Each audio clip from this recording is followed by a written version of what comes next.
this meeting to order. All rise for the Pledge of Allegiance. I pledge allegiance to the flag of the United States of America and to the republic for which it stands, one nation, under God, indivisible, with liberty and justice for all.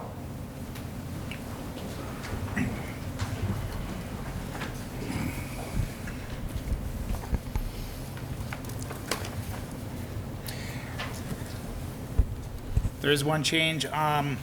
We do have it, added to the agenda. It would be 9B through 9E. So can I get a motion to approve the agenda? So moved. Can I get a second? Second. All in favor, say aye. Aye. Opposed? Motion carried. Open forum. If anybody in the audience would like to speak, you have the ability to do so.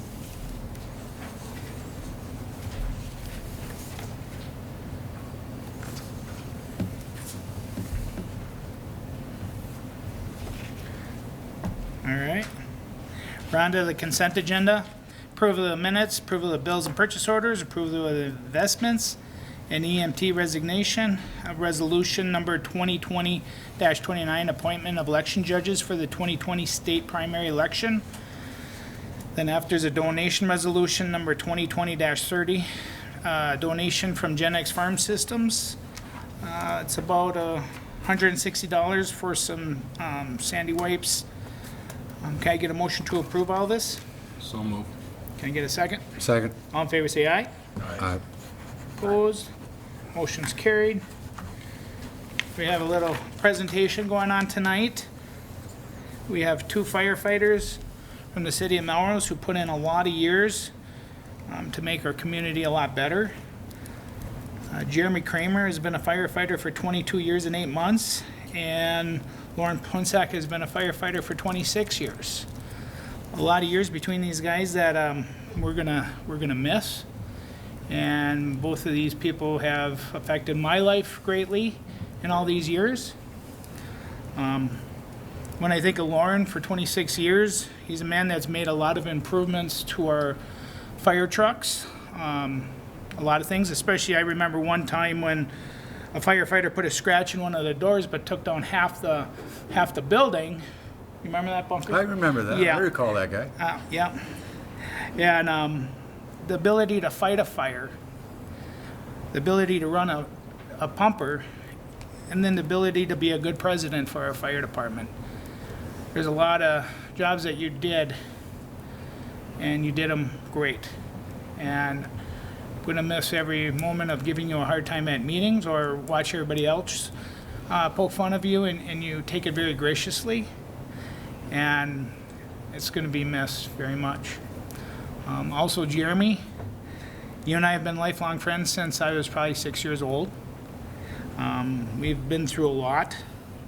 Thanks a lot for helping me on everything. Being the training officer to an assistant chief to a chief, you've made such a difference in our community. The most important thing as being a chief is you're willing to make changes and taking chances at ideas that no one else did before. And you've made our fire department one of the best ones in the state. And it's something you should be very proud of. I will sorely miss you very much, and the both of you serving our community, it's going to be so missed. And again, I will very much miss you both. And so we just have a little note here for you guys, and just wondering if you two could come up and take a picture with us. You can bring your families up too. I just get a couple pictures, then we'll let you guys leave, so you don't have to listen to me talk for the next hour and a half, 2 hours, So if you could come up, but I'd like to give you guys a round of applause for everything.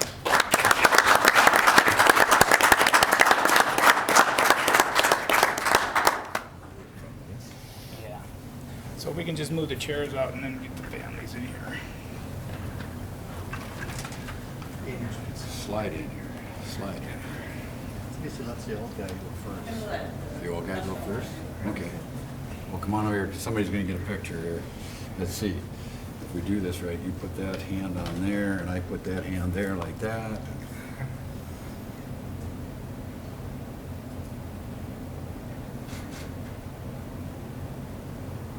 Kodak moments are over? I think so. Okay. He's crushing my hand here, so. I think it's the other way around.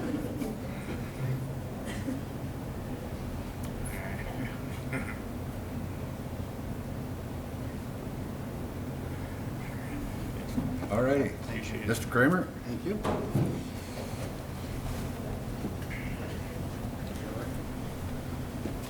Jeremy? Okay. How do we do this? Here, I'll shake your hand like that. Bunker coming. Give you a hard time. I gotta slide into this one here. Yeah.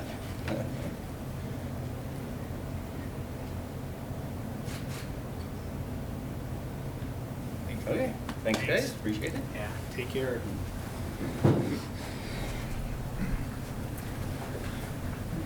Yeah, you're looking at the four old guys on the fire department here in this little circle, so you know, it's like, and Tom too. So, And now that Jeremy doesn't have to put up with me, he's not gonna have to buy near as much Excedrin. yeah. Well, thanks a lot again. Just thank you guys for your service, community. And also, I do want to thank the spouses and the kids. You guys had to put up with just as much too. So, you two, thank you very much also. And they still love you yet. All right. Thanks, guys. See you later. Thank you.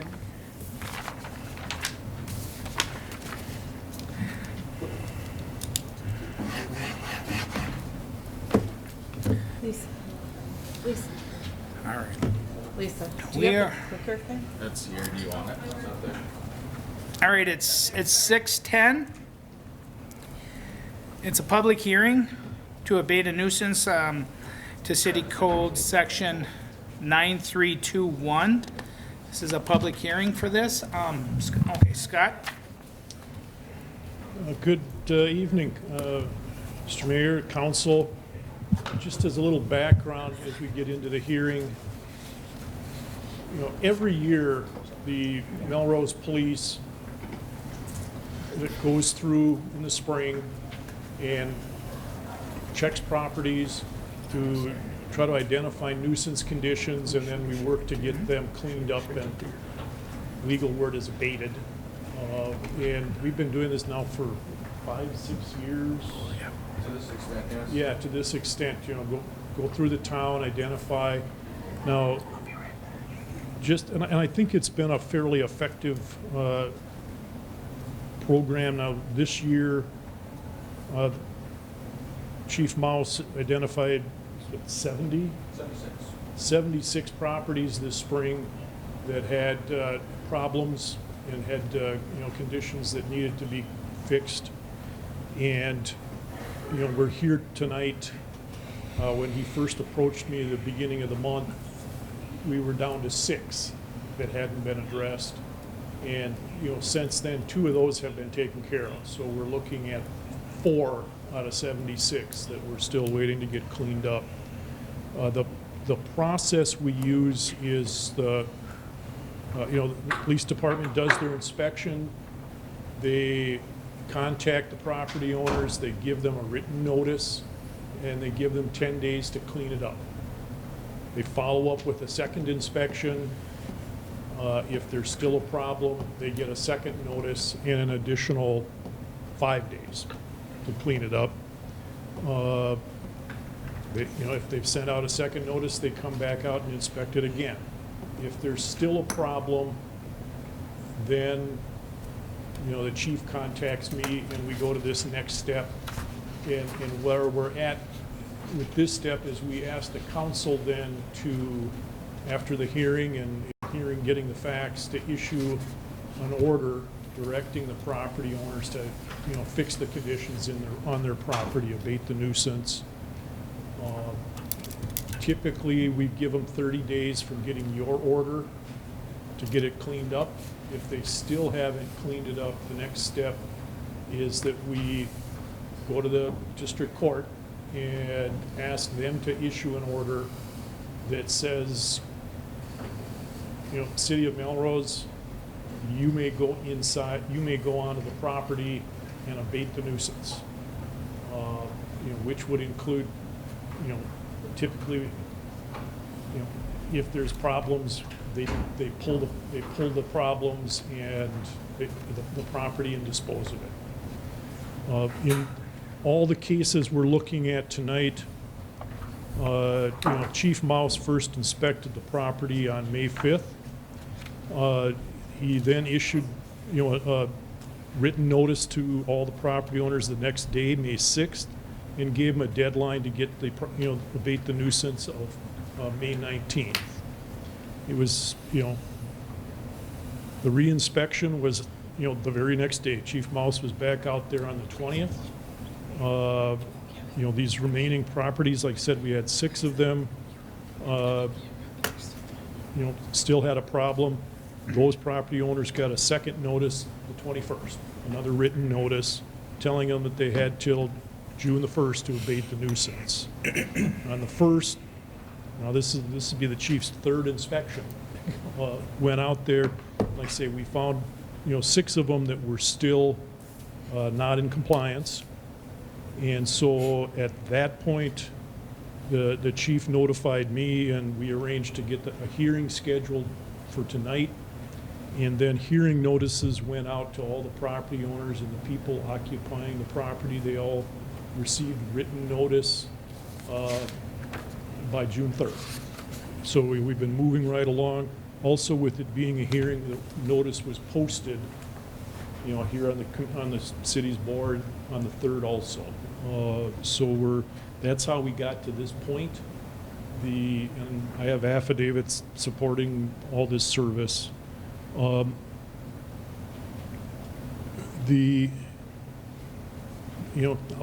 go through, we've got some pictures we'll show you, as part of your agenda materials for tonight. The council was provided with copies of the police reports and letters, and the first set of pictures that the chief took last May. At my request, the chief went back out today and took pictures of these 4 remaining properties so that we can assure you that nothing's changed. So if you want to begin, who's ever running the, okay. Yeah, this is the property at 413 5th Avenue Northeast. And the problem we have there is this car, which has been sitting there. The first picture you saw was taken in May. Second picture, you can see the next ones that are taken later. You got weeds starting to grow up in it. It hasn't moved. We don't know if it's operable, and it has expired tabs. So the owner has been asked to remove that vehicle. You can't leave it just sitting there in the yard. Next one is a similar situation. This is on 2 Riverside Avenue Northwest. We got these 2 vehicles again sitting out in the yard. You can see the grass starts growing up around them. They don't have current tabs on them. They're expired tabs. And so we've asked them to, you got to get rid of those vehicles. You can't have these vehicles sitting out there. This is a different problem. You'll see this house here. This is 125 Main Street West. Construction project started. Apparently may or may not have been finished, but you can see the construction debris just left in the yard. And again, the owners have been asked to get rid of that debris, clean up the yard, and they have not responded. And again, as you go through the pictures, no changes. Last one we have here is at 209 2nd Street Southeast, and we have 2 vehicles here. You can see there's what's left of a truck parked back there. Lots of missing pieces. No hood, no front, no doors. Doesn't look like there's a back end on it. There's this dark colored car back here is sitting there. It also has expired tabs. More pictures kind of over time showing, no action. No effort being made by the property owner to take care of these problems and get these vehicles properly disposed of. So those are the 4 we have. We've got resolutions. But each resolution is an order, and so one for each property. That directs the property owner to abate these nuisances, and that and it warns them that if they don't, that then we would go to court and get an order allowing the city to go onto the property, pull these vehicles, and get rid of them, so they're not sitting around out in yards in the city limits. So we would be asking you to adopt 4 separate resolutions, so we want to have 4 motions and 4 approvals. I don't see any property owners here. They had notice of the hearing, so they would have an opportunity to come and speak to you tonight. None of them have taken advantage of that situation. Chief Mouse, do you have anything you want to add? The only thing different we did this year than in previous years is generally our officers did a house visit with the first go around to explain any of the violations, those sorts of things. But with COVID going on, and with it being so early in May when we were doing this, and things not being lifted as much as they have been now, it's been done by mail. When I did go to, or when the officers did go to serve the papers on this, the ones that I made contact with, I asked if there was any questions or reasoning why they didn't understand or why it hasn't gotten taken care of yet. Nobody had any questions at that point, so it wasn't that they didn't understand or know what was going on. It was just a matter of they hadn't taken care of it yet. Any questions from the council? No. Nope. Good. That's all I've got. Thank you. All right. It is 6:20. Is there anybody in the audience that wants to ask any questions? Okay, we will be taking action in a little bit. Again, it's 6:20. All right, reports, police department report.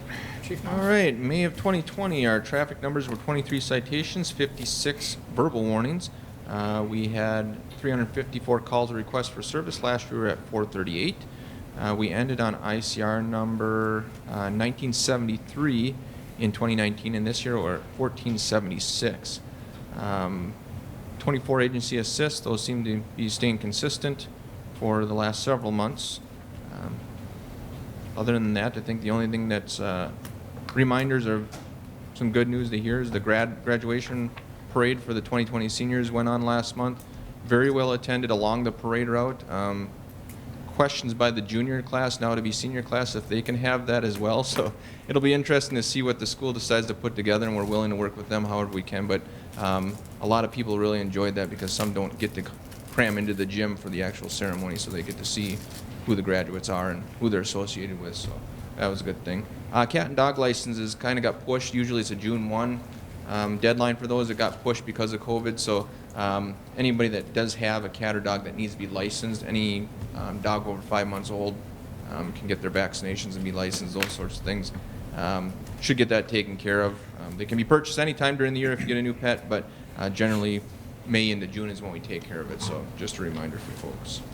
I think that's everything I have, unless there's questions from the council. Yeah, hey, like I noticed on one of the ones in our public hearing where the car looks like it's moved but still doesn't have the tabs. Can cars be towed on tab violations? No, we don't have that ability. No. Okay. One of them in the last picture as well didn't. So not all these were completely taken care of as part of it. Yeah. Yeah, some of it's a partial, so we put them on with this as well. Yep. But also when you, just going back to the graduation parade, Craig, you did a lot of work for that.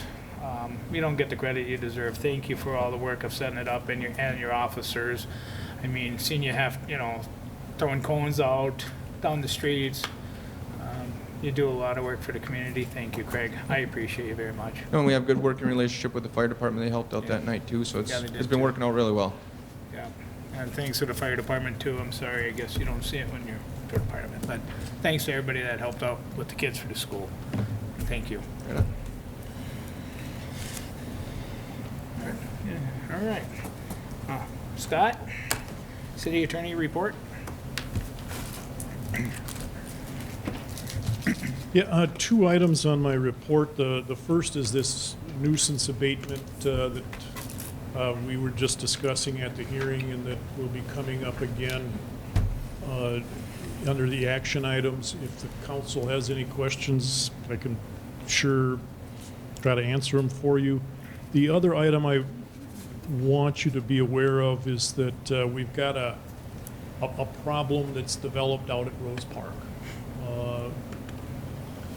The city ordinance for structures being moved in, and this doesn't apply just to manufactured homes. It applies to if somebody wants to move a house in, which happens from time to time, or a building. They have to get a moving permit so that we know the route and can make arrangements if need be. And we also want to make sure that the buildings that are being moved into town are safe. And so we require that before the structure comes into the town, that our building inspector looks it over and confirms that this structure conforms with the state building code. We also then confirm that the person who's moving in the structure in actually owns the structure. They got to provide us proof of ownership. The problem we have with the manufactured home that's out there now is that the folks there, they contacted the city, they were given the information about what we require to move it in. Apparently they knew it wasn't going to pass the code, the inspection. They couldn't provide proof of title. So rather than waiting until they could actually clear those hurdles and get a moving permit, they just moved it in anyways and started working on it. So they started working on it, moved in without a permit, didn't pull a building permit. When city staff caught up with that and were looking at it, building inspector went out there. Now there's the state building code that applies to buildings generally. Think of this, stick-built homes. There's a separate manufactured home building code that's, I believe, actually a federal, so that it's uniform across the country. And so, when the building inspector goes out there, he's looking to make sure it complies with the applicable building code. It doesn't. So, been working and trying to get these folks to, fix this mess. They have not been real cooperative. Our building inspector, these manufactured homes are regulated by the state also, and notified the state agency, who found even more state code violations, so we hung a stop work order on that structure. So that's where it's sitting now. We're trying to work with the state. The state has an enforcement arm that addresses these issues. We do as a city have some remedies that we could pursue under as well. But the thought is that before we charge in there, it would be nice to know what the state's doing and to try to coordinate our efforts. So at this point, we're still trying to coordinate enforcement with the state of Minnesota to get that structure taken care of. It's been there for quite a while. I think we want to be aggressive on this. There's a number of vacant lots out at Rose Park. And we ran into this problem with the previous owner, just bringing in old rundown trailers, dropping them in there with the claim that, well, they're going to get fixed up. And then, we'll rent them or sell them, and you can understand that, well, if you got a park, yeah, you want to fill it up. But these things that were being brought in were, like I say, they weren't up to code, they were never brought up to code, and ultimately, a bunch of them got taken out of there and basically hauled to the junkyard by Stearns County. You know, Stearns County also has a licensing for manufactured homes, so there's lots of agencies with their fingers in these manufactured home parks. In that case, you know, Stearns County took the lead and got all those old rundown things out of there. And we got a new owner, but it sounds like, given a chance, they'd like to do the same thing. Start pulling in old trailers that really probably should be just taken to the scrap heap and fill up the park and patch them up in some kind of a haphazard fashion, and, you know, so that he's got more tenants. And, you know, I think we want to take the position that, no, that's not acceptable in the city of Melrose. If you're bringing in a trailer for that park, you got to show us that this is a good trailer, that it meets the applicable building codes, and that you own it, you know, as well. So that's an ongoing item, and I don't know just how much the council was aware of it, but we want to make sure that you know that this is going on, and that the staff is trying to follow up on it. I think there's been some difficulties tracking down the folks from the state, and I think they're dealing with the same COVID issues where they're not in the office and trying to work from home, and it seems hard to anytime we're working with state officials, it seems hard to pin them down. So if, what happens if, can't we just say then we're not gonna inspect any of them and give them a rental license? Well, we don't give them well, see, I We don't still think- inspect them though, right? Yeah, but the idea is we don't want this situation where we got this piece of junk sitting in the city that's on standstill. That's why we want the inspection before it comes in. And if it doesn't, you know, if these folks want to buy old trailers and they have the wherewithal to actually bring them up to code, that's fine. But, you know, do the work, you know, in a shop or an appropriate facility, and bring them into Melrose when they're up to speed. Don't just bring in these old things and dump them on a lot out in Rose Park, because our experience has been the work never gets done. What you end up is with rundown old trailers that are not up to code and are probably a hazard to the people living in them. And, you know, so we're trying to just don't even bring them into Melrose. I imagine there's just a common water distribution in there. The city doesn't have anything to do with an individual hookup to an individual structure.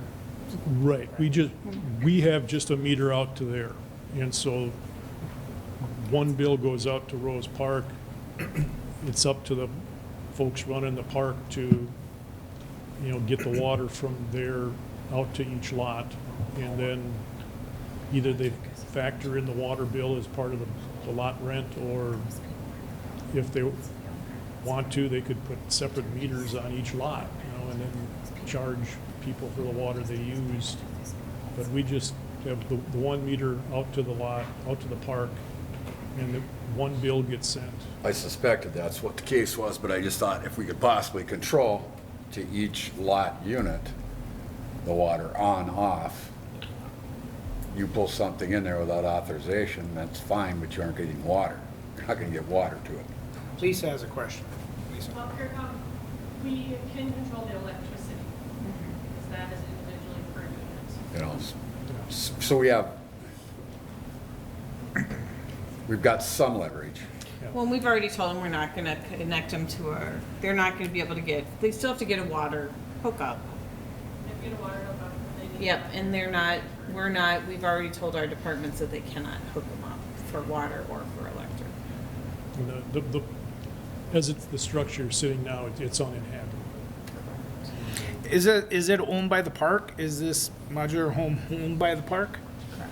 The ownership is a little fuzzy, but it's purported to be owned, was purchased by the park owner to be, We have paperwork of the proof of sale, we just don't have any evidence that there was a seal on it.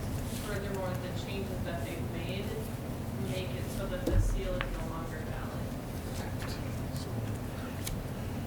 valid. and what I think, one, you can't blame them for wanting to get more tenants in there where they got space, but I think these guys are just trying to flip old trailers, right? They buy them cheap, make them look pretty, and then they're not gonna retain ownership. They're gonna, sell that trailer.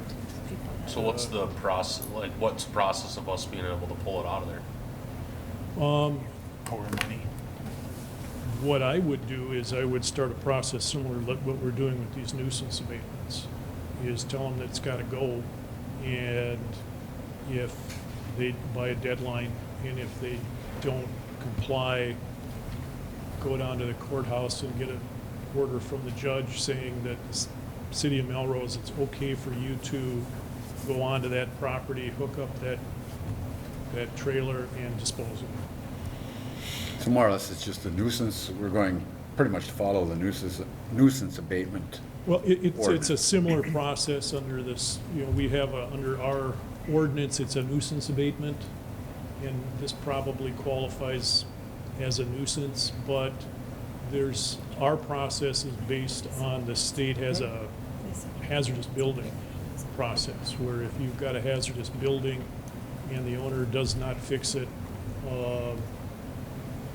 the city can go get a court order, and then if it's something that can be repaired, repair it, or if it's just,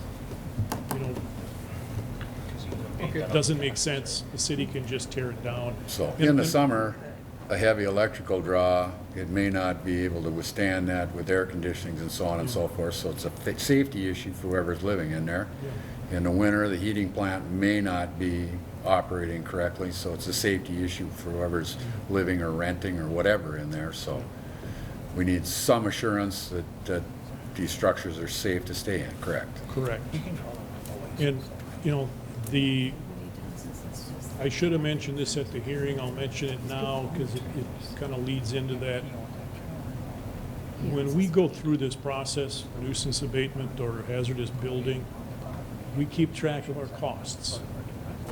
And if the city of Melrose is spending money to abate a nuisance on private property, those costs then get assessed against the property for collection with the next year's taxes.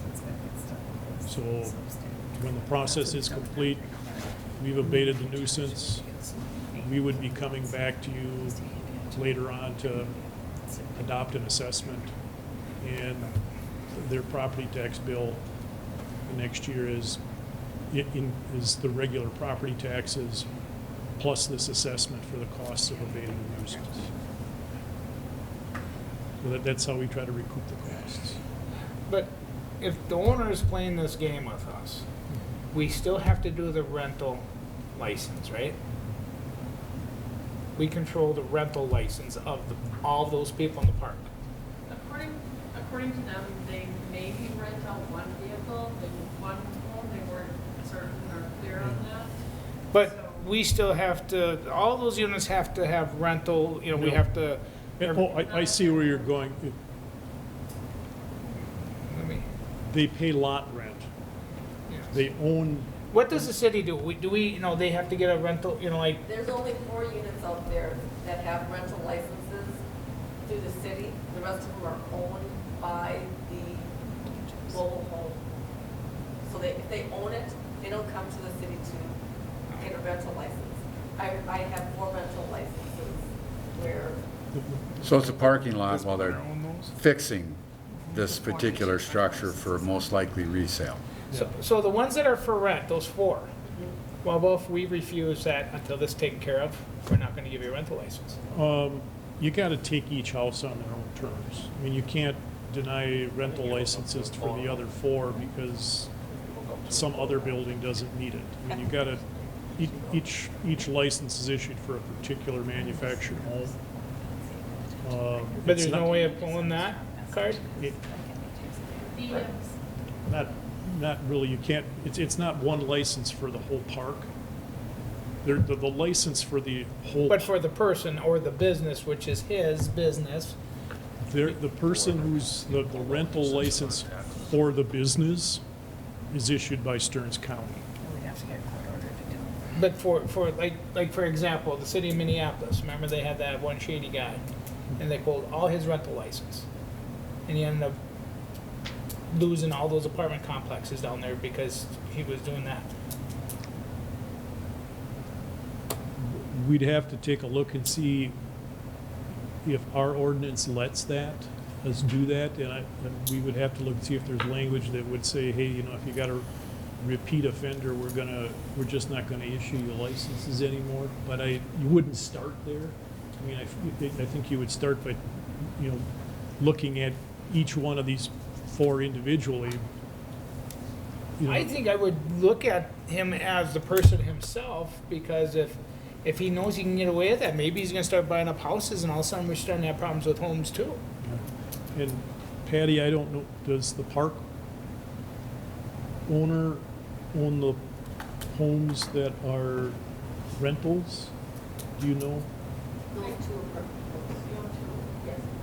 Yeah, so that's the other, is that because you've got this separation, you know, the actual structure, the manufactured home is owned by one person, but the ground is owned by somebody else. And so it sounds like of the 4, only 2 of them are, 2 of the manufactured homes are also owned by the person who owns the ground. The other are just, somebody bought a manufactured home, set it in Rose Park, probably lived there for a while, moved out and is just renting it. So yeah, it's, So can we do if somebody doesn't have their mobile home or trailer inspected, can we do a fine and assess it to the taxes on the property? So like, if you move it in and you don't have that thing inspected before it is, it's $1,000 a month and it's gonna keep going on your taxes, it's a fine, and that's the way it is. I'd have to take a look. That's not in our ordinance at the moment. But I mean, could we make that an ordinance? We could look at that. Because Duffner does a very good job with his. Well, trip, so- and that's the, you know, we've been, see, I've been in Melrose now for 22 years. When I came and joined Mark and Bill Meyer, they were city attorney before me. And one of the very first files that Billy handed off was Rose Park. And it wasn't the first one 20 plus years ago, and I've got a file cabinet where I got just about an entire drawer dedicated to with Rose Park files. It's an ongoing, by the same token, nothing with Duffner. And it all comes back to the owner and what kind of park they want. Right. Maybe there's time, and maybe it's time to look at putting some meat on this stuff. If there's ways you can Right. investigate it, maybe we have to start making ordinances on some of this stuff. So in one of the places where we're handicapped Is because of the park, and it's when it county comes to the park, well, and that's because there are state laws that do place limits on what we can do.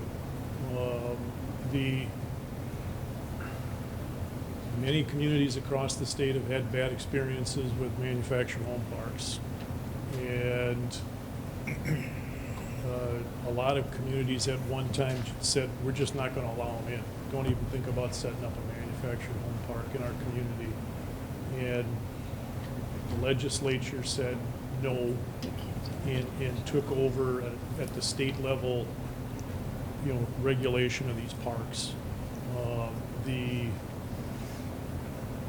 county comes in because whenever the state takes over a project like that, They often will hand off actual enforcement and administration to the county. When we adopt an ordinance, so like we were talking about, well, fines or withholding a rental license, our ordinances have to be of general application. So it can't be an ordinance that applies only to manufactured homes. It's got to apply to, you know, if it's a rental, it's got to apply to every rental property in the city of Melrose. Or that's one of the handcuffs that the state's put on us, is that we got to, if you're going to adopt an ordinance, it's got to apply to everybody. Listen. Well, no, I'm just, maybe we're at the point where we go after different, like, ownerships, like, you know, bad landlords, you know, bad properties, and not. And I know that, you know, all rental properties get inspected, and I guess I have not heard, maybe the chief, if we've got problems with bad landlords or bad properties that aren't, or if they're generally in good shape.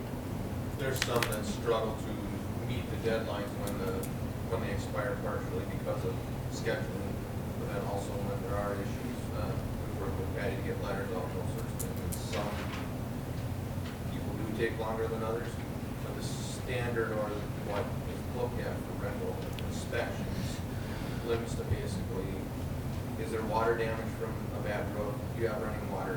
Do you have adequate heating, and windows are in good repair as well as electricity? So And then it's fire. limited. Fire and CO2 detectors. Right. So it's a limited inspection. It's enough for human safety, really what it is. But if they meet the limited requirements, there's things that I know our officers have found and said, this isn't right, but it's not, it met the minimum requirements. Yep. Ductwork or certain things like that. Okay. We do have this on the agenda later as well. Okay. All right. Okay. Thanks, Scott. Sorry to take so long. It's an ongoing aggravation. Yeah, we've been, yeah. All right, Lisa.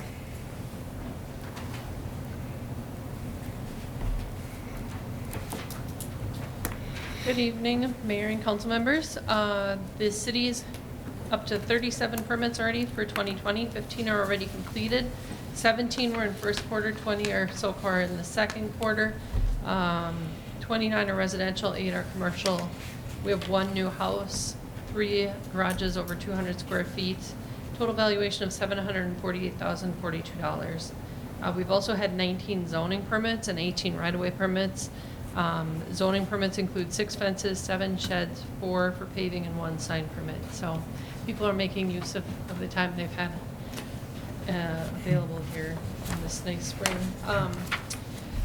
As far as the weather goes anyways, the planning has a application that they'll be considering at the end of this month for a variance from the subdivision ordinance to allow a lot split on a lot that doesn't exactly meet the requirements for the Mossmans. And there's also an easement vacation scheduled for your meeting next month for the council for Warrior Boats for their, they combined 4 lots into 1, and so the easements that are existing over the combined lots lines can be vacated.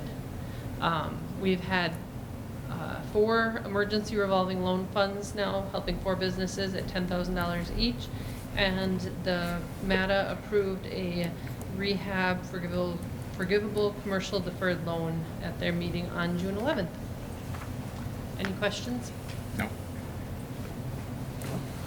Sounds good. Thank you, Lisa. Mike, how are you?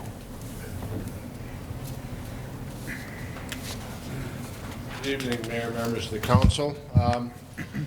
Sent out the report, just a couple updates on some of the projects that we're following up on. One is the County Road 65 drainage improvements. The contractor that installed the underground conduit has hired a subcontractor to make the corrections. I've talked to that subcontractor, which is Molitor Excavating, and he just hasn't gotten it scheduled yet. So it'll occur sometime this summer. The big project, I guess, is the Fifth Avenue project. We had the pre-con last week. The contractor started on Monday, and I'm sure you're all aware that they've got the bituminous removed this week. I drove through it before the meeting.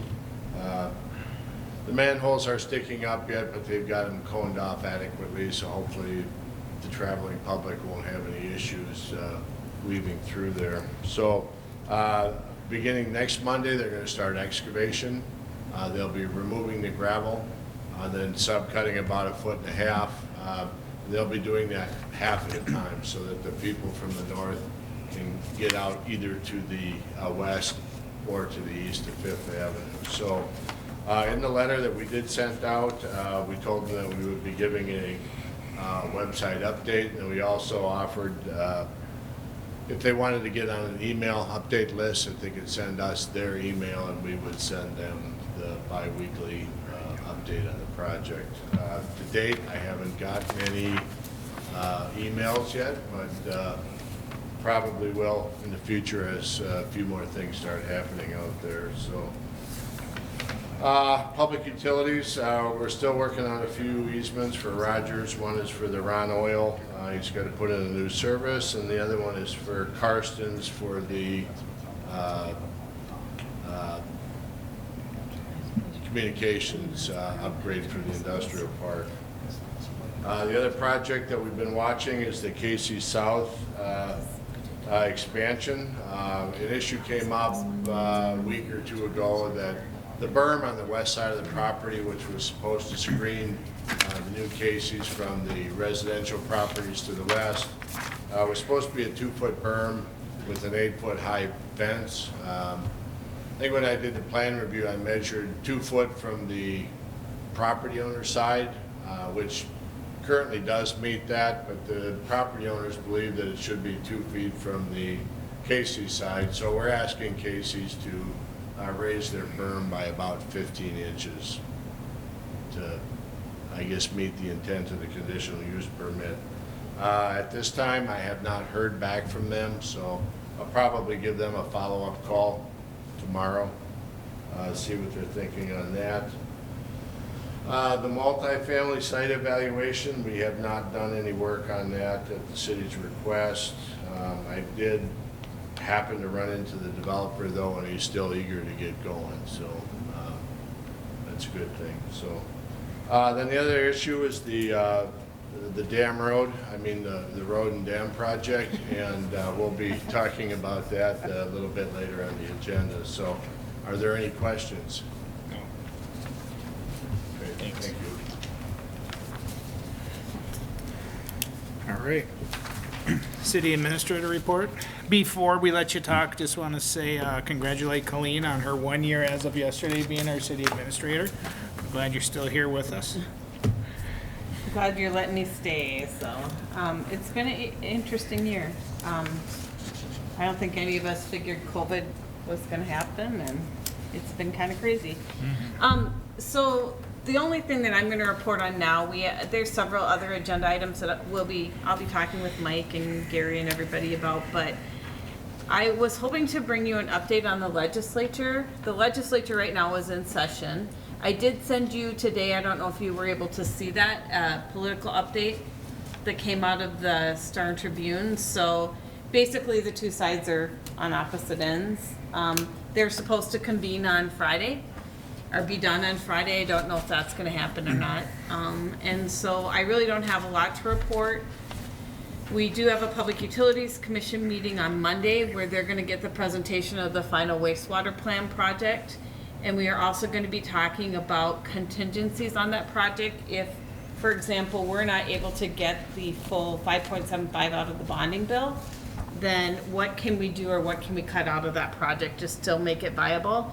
At this point, I don't even know if a bonding bill is going to get passed. It's just, I think the two sides are too far away.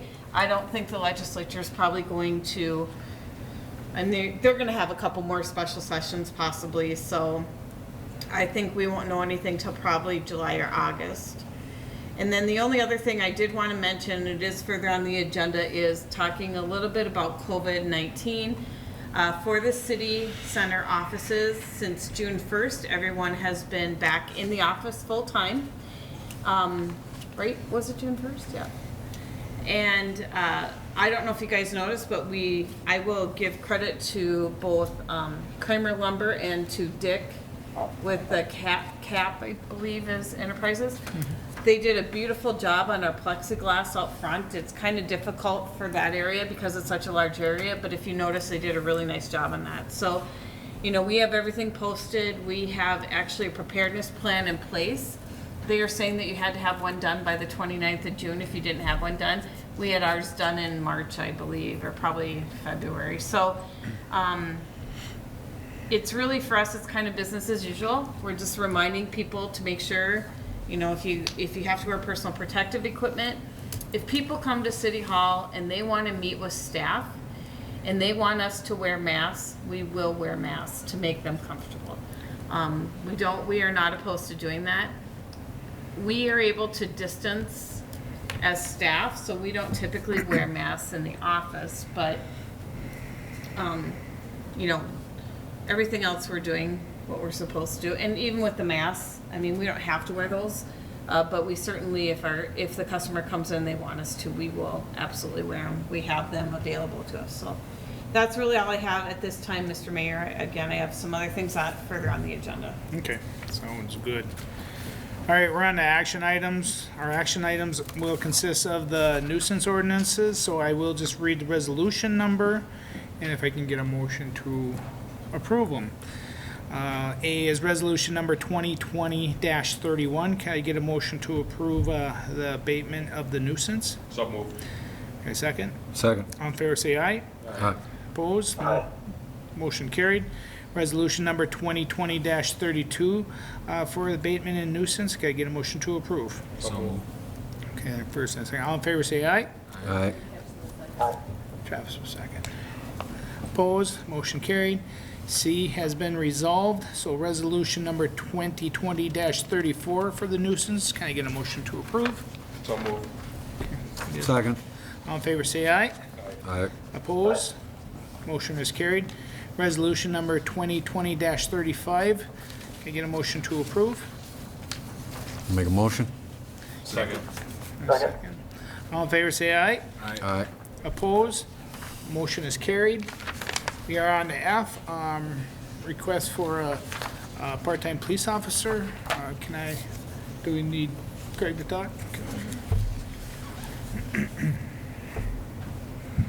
We are requesting the addition of a part-time police officer, like I said earlier when we were talking with you about the scheduling and contract stuff in the earlier meeting. We do have 2 active part-time officers that do work full-time for other agencies, so it is a little bit of a hindrance that way to try and get them or have them available for scheduling. We have 2 other individuals who are not as active on our roster right now. One of them is in the middle of a pregnancy, so not available to work, and the other one has not completed training and has not responded to phone calls, text messages, those sorts of things. Their license will expire at the end of this month. They will not have enough credits to renew their license, so in essence, we could terminate them, or we can just basically let them fall off with their license and they won't be available to work anyway. So since I have not heard back anything from them, we're just going to let their license expire. That'll open that position for us to replace or potentially fill in if it's approved. So just gives us more options as far as availability of people. All right. I'll make a motion allowing you to go ahead with the application interviewing process. All right, there's first. Can I get a second? Second. All in favor, say aye. Aye. Opposed? Motion's carried. Sauk River Park Trail. Who would like to speak? I can start us out. So, or unless Gary wanted to, but Gary, we had a really good park board meeting the last time we met, and one of the things we talked about was getting the trail repaired at Sauk River Park. That was something that was part of our capital improvement plan for this year. So Gary was able to obtain a quote in the amount of $19,925 from Riley Brothers Construction to repair the Sauk River Park Trail. The quote is for paving the entire area of the currently paved paths with 1.5 inches of compact bituminous And the park board is recommending approval of that. However, did we get a quote that came in after that for this one, or was that for the Meadowlark? That was Meadowlark. Okay. So the quote for Sauk River Park, and this is something that the has been in the budget, and the Parks Board unanimously recommends approval to the council to get the trail completed in Sauk River Park in the amount of $19,925 to Riley Brothers. All right. So I would recommend approval of that. Can I get a motion to approve, please? So move. Second. Okay, all in favor, say aye. Aye. Opposed? Motion is carried. Then this is the Meadowlark Park Loop. Yep, so in May of 2019, the council had approved using the unused portion of the funding for the Country Club Trail for completing the Meadowlark Park Loop. There's actually maps in your packet that you could reference. There was approximately $7,500 remaining from that budget.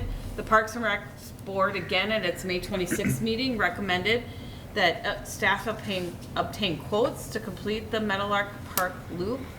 And Gary was able to obtain those quotes, one from Riley Brothers in the amount of $5,750, and then he was able to get a second quote from Mark Lee Asphalt in the amount of $4,900.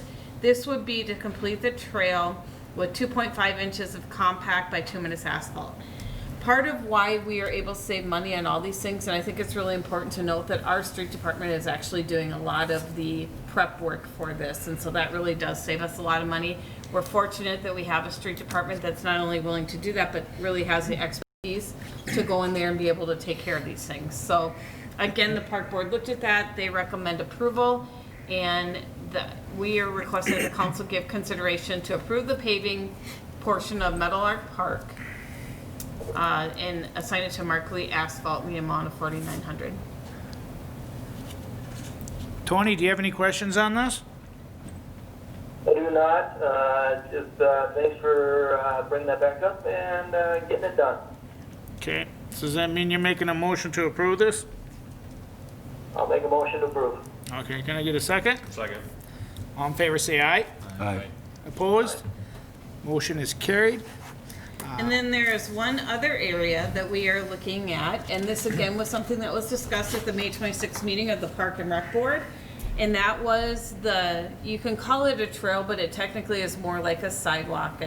You really could consider it more as part of the sidewalk system, and it's on the street. So the Park Board did discuss taking the trail or the sidewalk along the county road on the west side of the high school, going north from the school out to Duffner's Manufactured Home Park. Since this path is, that's County Road 13, yeah.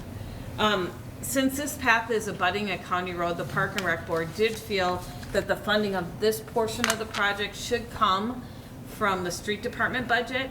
Streets and Park Supervisor Mittendorf again obtained a quote from Riley Brothers, and that was $27,780, and he obtained a quote from Mark Lee Asphalt and Paving, and that quote was $24,800. This would be very similar to the other projects we've talked about, but again, this would come out of a different funding source rather than out of the Parks and Rec trails. This would really be much more related to sidewalk, I guess you could call it, even though it's kind of, it's all interconnected, but it's a different funding source. How thick would that overlay be, Gary? Inch and a half in the back. We would have to remove about 300 feet. Yeah. That's deteriorated to the point where it has to come out, and then they would put another 1.5 inch back down. Okay. But for the majority of that, it just gets laid over the top of the top. What they would do is, we would remove the 295 feet, and then they would also run they call it a skid patch to bring the level back before they put the top lift on. There's a lot of up and downs in it. Okay. That, they figured about 500 feet skid patching. Okay. I suppose that, Actually, I had 3 contractors walk it, and that's kind of the recommendation of all of them. Well, I think right now, being that we got all the tar work gonna happen, probably be the best time to do it. Yeah, you're not gonna get it more cost effective than right now. Yeah. Yeah, you know, and that's on that side of the school. Has there still ever been talk about, I know it's tough to run concrete to the daylight court, which we're coming up to, but like crush, like tar, you know, can you run like a path maybe with, you know, we'll talk to the school or something and see if we can get something to daylight court? Or do we have to go with a complete hard surface? Our ordinance, I Surface? think, says hard surface on that type of Okay. thing. All right. I mean, if it's a sidewalk, depends on how you define it, I suppose. Well, yeah, and that's why, the reason why I brought it up is, you know, how we just said, like a walking path. So would a walking path have to be tar? Could it be crushed, you know, granite? Could it be? Yeah, please bring that up to the Parks and Rec Board, just to see if there's something Yeah, maybe in I know the we've future. talked about it, but we've always said something about the whole safe routes to school Yeah, thing. But maybe it's something we should just check with again if we're starting to catch up. All right. So, But Joe, I guess, just so I'm clear, when you say daylight court, what are you referring to? Well, see, we don't have no ability to get to daylight court with no walking path. They have to walk on 168 there, correct? Only thing they could do is go across and go into the park. That's all been looked into the last probably 3-4 years, and the city was working with the school district, and I believe Craig was involved with the safe routes also. Yeah. You know, that's an ongoing thing, and Okay. we've even discussed it, I believe, with a bicycle and trail that Yeah. the city adopted, so that's in the talking. Okay. But, It's part of. Yeah, and I didn't know because we couldn't afford to, you know, tar it all the way there or concrete. But when we were talking trail, I just sort of thought, you know, if you push like crushed, you know, concrete or crushed tar, as a trail, is that considered a little different in terminology of a path? For people who want rollerblade or Yeah. things Yeah. like that. There's things like But just at least to get somebody to walk. to be able to walk and not be on the road Yeah. is more or less what Joe's I saying. think you have to watch accessibility as well, though. Yeah. Well, I'm just saying, you look at the old Sioux Line Trail out by Greenwald, that is basically like horseback riding and stuff like that. It's not a paved, it's like a dirt. So that's what I'm just wondering, is there a difference between trails? At least it gives us opportunity to make something halfway safe instead of having them walk on 168.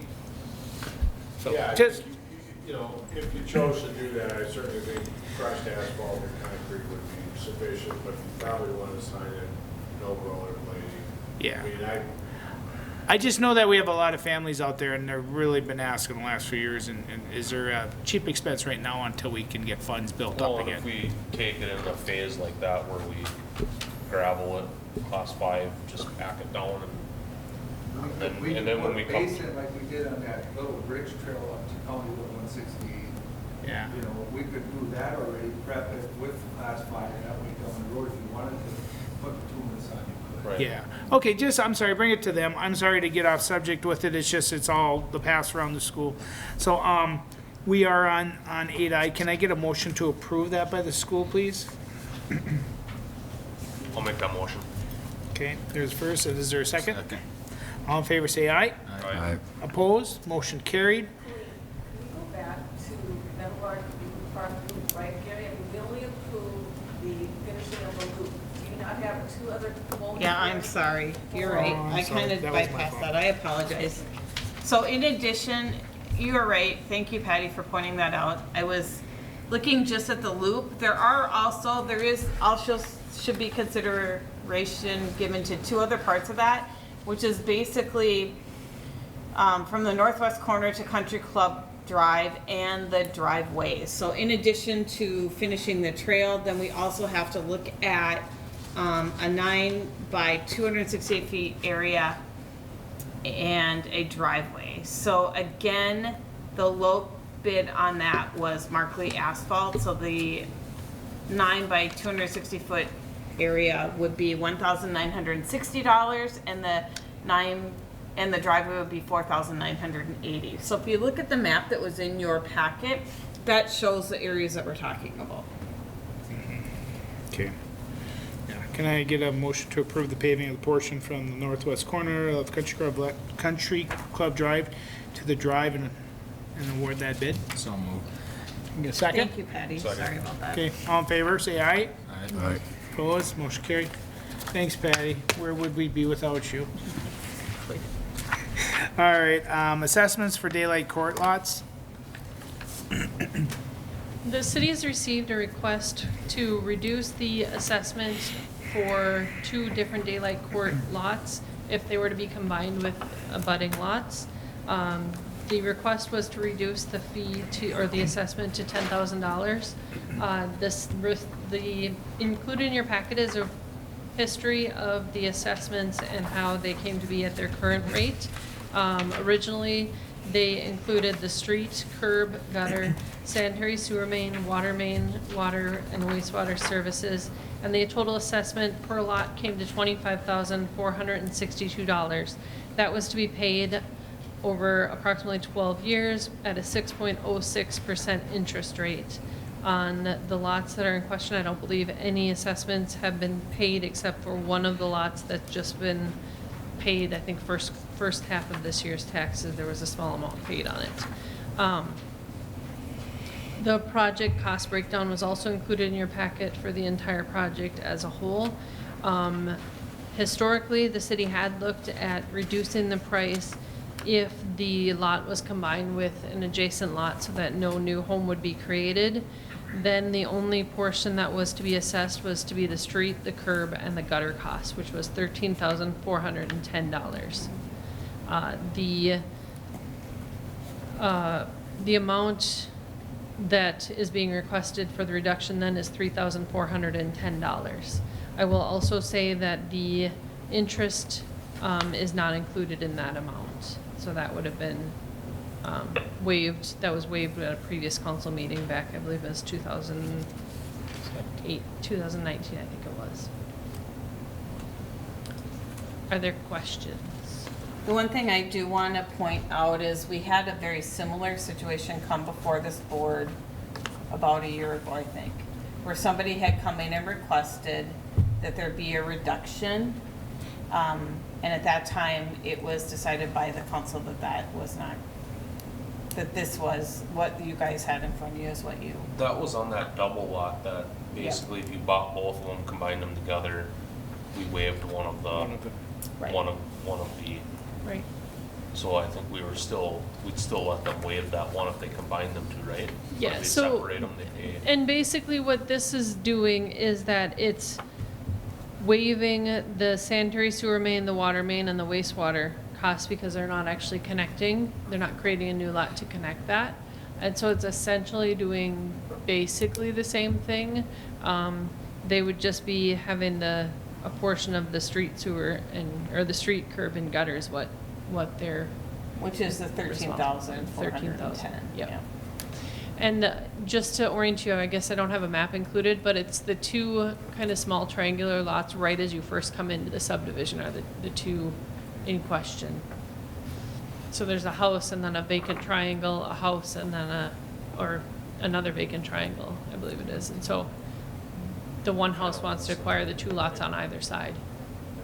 Do we have any idea if this purchase of the property by Mr. Hill is speculative, or was there any mention, does he have a plan for these lots? I mean, He wants is to there combine something- them with his lot. He wants a playground for his kids on one side and I think either yard or maybe a shed on the other side. I'm not Okay, sure. so he's actually I gonna think the ones bunker that he put something on. doing, they're kind of almost unbuildable.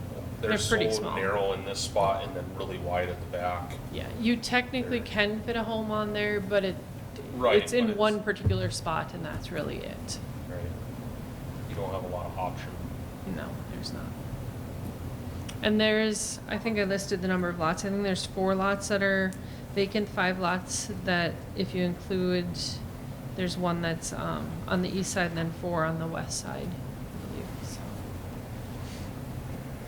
Okay. But he's just looking at the 1 or 2 lots. He's not. He's looking at the 2 lots immediately abutting him. There's 2 that are owned by Harland Hector, and there's 1 lot that would still be a tax forfeiture lot. And then 1 lot that's owned by an entity out of Sauk Center on the east. No, that's the one on the east side by the wetland. But we could just do his, right? I mean, the other ones we can leave because nobody's. Yeah, we could do it just for the 2 You don't have to do it for all of them. right, Yeah, this Scott? is specifically, the motion is just for these 2 lots, I believe. Yeah. Sure, Now, the other lots, are those good buildable lots? as far as I'm aware. Okay. I mean, I'd say the other ones that are buildable, like I would- guess I wouldn't have a problem with doing the same thing there, but then maybe put in a little bit of a time limit, like, 2 years you gotta be able to build on it or something, at least to get the tax roll back into. The motion in your packet is for these 2 specific lots to reduce the amount due to $10,000 less than a previously paid assessed amounts. Yeah. Should you Is choose this to go something that maybe talk direction. about at budget time, or something? But I think for these 2, we're just talking about these 2. What do you guys want to do? Do you guys I'm feel fine that's with that. okay? Is that what he's requesting is? That is what he's requesting. fine. He wants to combine them with his lot.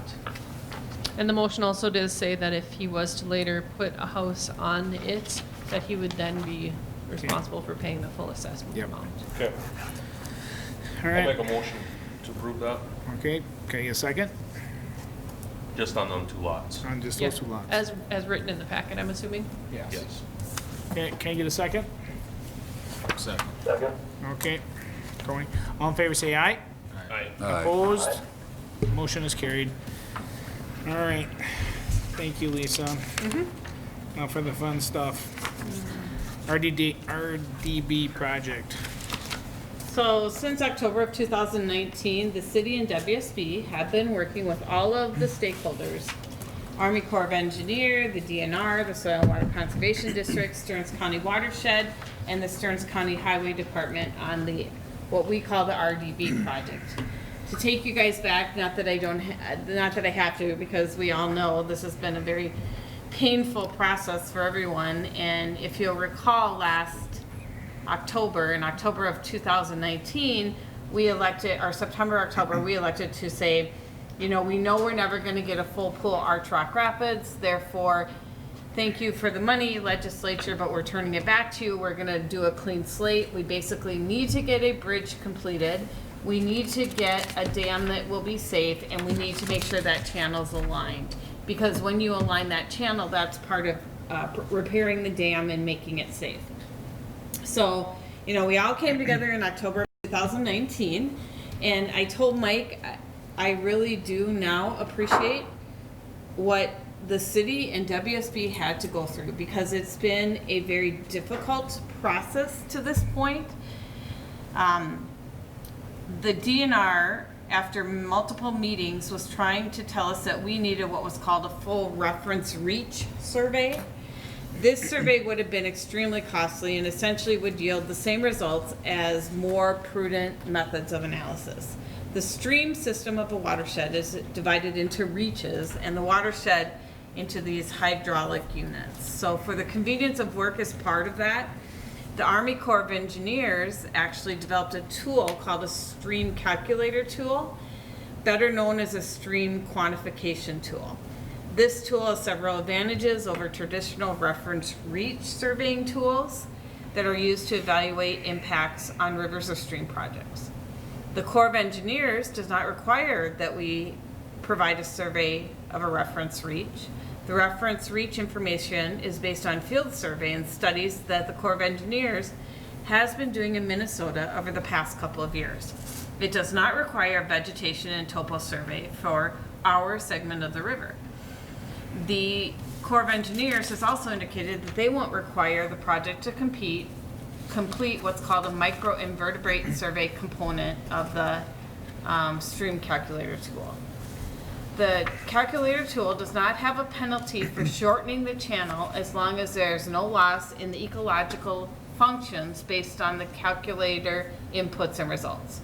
The stream calculator tool is a new tool for Minnesota, but it has been used by the Corps in other areas. So this is something that the Corps has introduced, and this is what they're going to measure their projects on.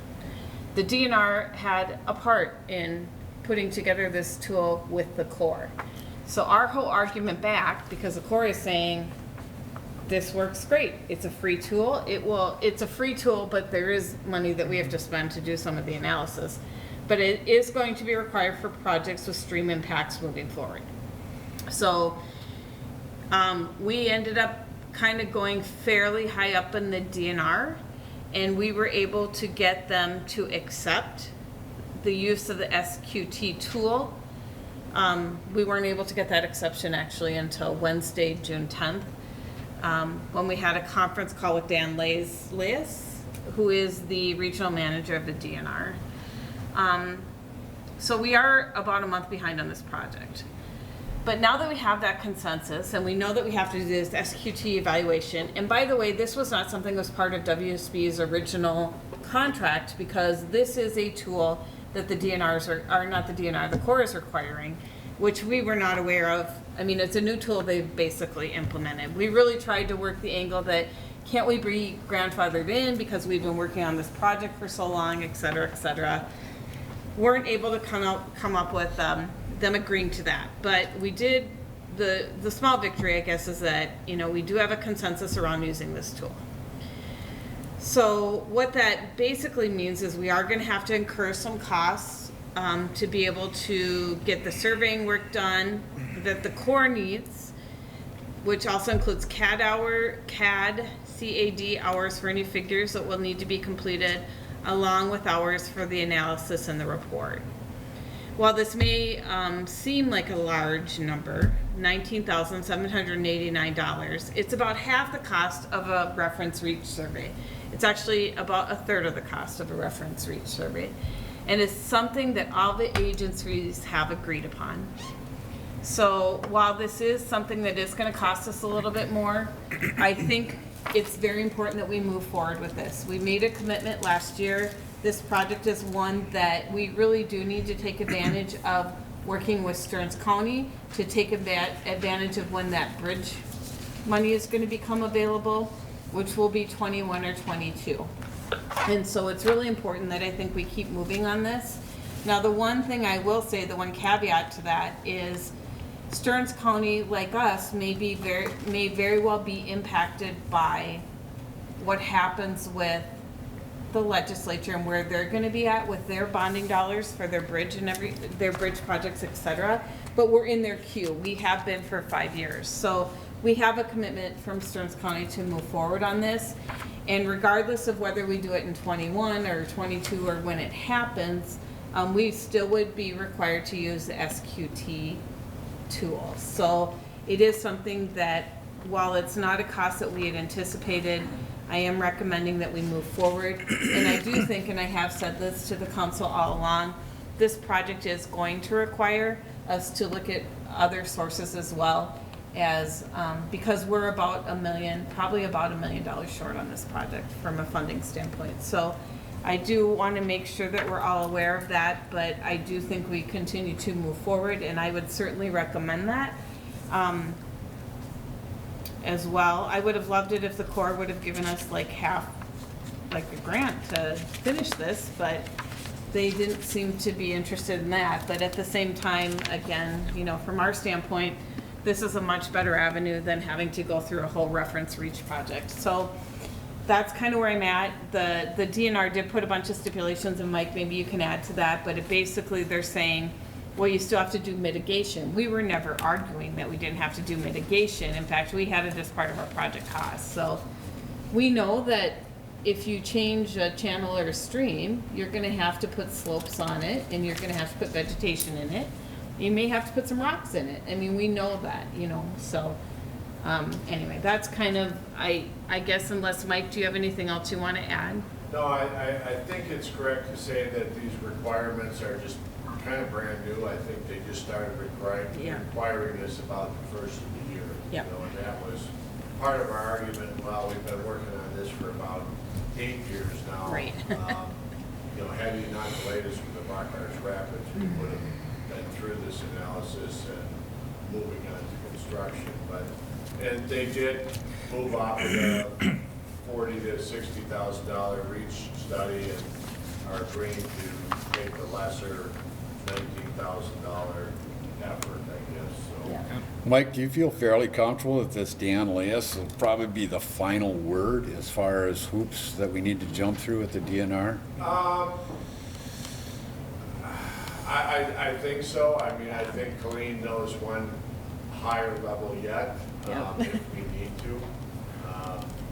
But he has been involved, the local regional person has been somewhat difficult, and that's why Dan has been brought into the process. I would say very difficult to deal with. I've been following this for 2 years. Difficult's not the word I would use, but it's a good one for in this setting. Some people need to get it So together.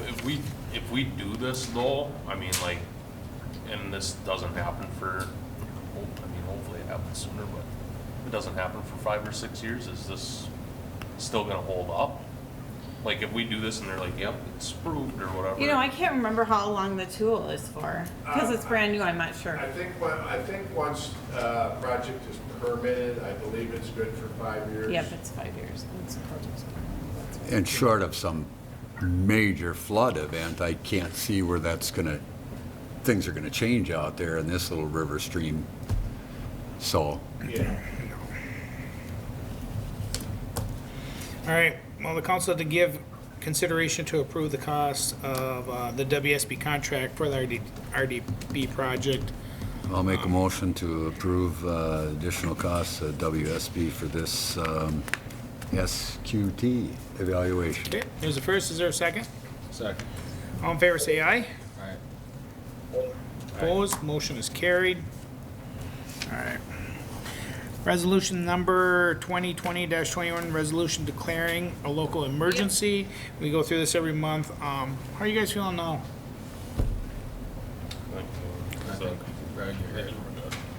Yeah, I would say we're pretty much good unless we have something major happens, but I mean, we'll probably see it in a next meeting is when we should probably start seeing again, but yeah, I say we pull it off for right now. Okay.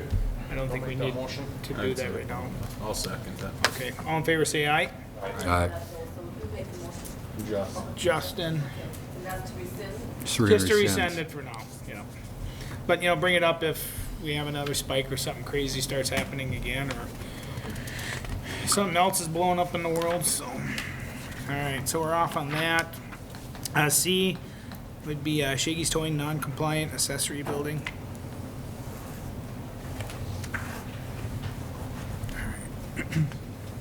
Staff sent a notice to Shaggy's on October 21st, 2019, noting that a structure was being constructed without a permit and appeared to not conform with the building codes. The building inspector also went out to meet with them. They were given until November 13th of that year to remove the structure. Verbally, they've communicated with staff on a couple of different occasions.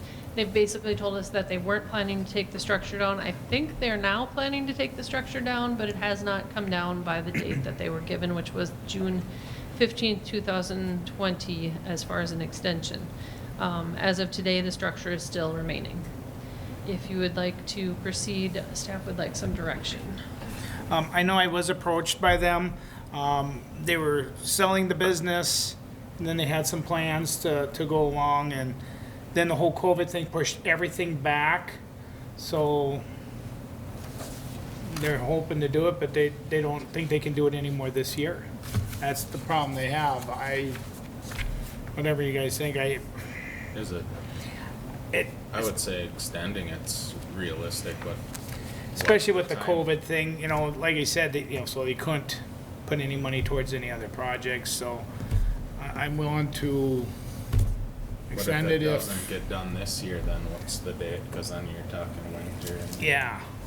I think, should maybe see what kind of plan they have, and see what, I think there should be something put down. And see what are we gonna do if they're, like I said, I don't know how they could probably even build anything this year anymore. Because I know every contractor is so far out, they don't even know how it's gonna get done, so, Can't get lumber. yeah. Can't almost get anything anymore. Whatever you guys think, if you're willing to work with them or what, I mean, I did look at it, have we had any complaints? I'm just trying to look at, Nothing significant. We've had a few minor complaints. yeah, like I said, this whole COVID thing has really messed everything up with people with finances and stuff, so. And while I appreciate that, and I can really respect that, the one caveat I would say with this one is when we did talk to them, Mr., what is his last name? Schneider. Schneider. Mr. Schneider did come in, and you know, my whole issue is they didn't bother to get a permit to start with. They didn't even try, and then when we told him about it, he basically said, "I'm not taking it down." I mean, he basically said, "I'm not taking it down." So I just want you to be aware of that was his attitude coming in to meet with us. So. No, and he did tell me that too. He did say that, and I told him I wasn't very appreciative of that either. But yeah, it's up to you guys. What do you guys think? I guess, I don't know. What were you guys saying? What's in it? What's parked in it? I believe they primarily use it for the winter time to keep their tow vehicles from getting snow on them. Prior to this, they basically had a piece of metal between two semi-trailers overhanging the two, and we expressed our concern that if there was to be some type of event, that if that was, you know, unsecured and elevated like that, it could come down and injure someone. Mm-hmm. The current structure basically is kind of a metal frame with a tarp kind of a material around it, and then that is, I believe, bolted in some fashion to two metal trailers, excuse me.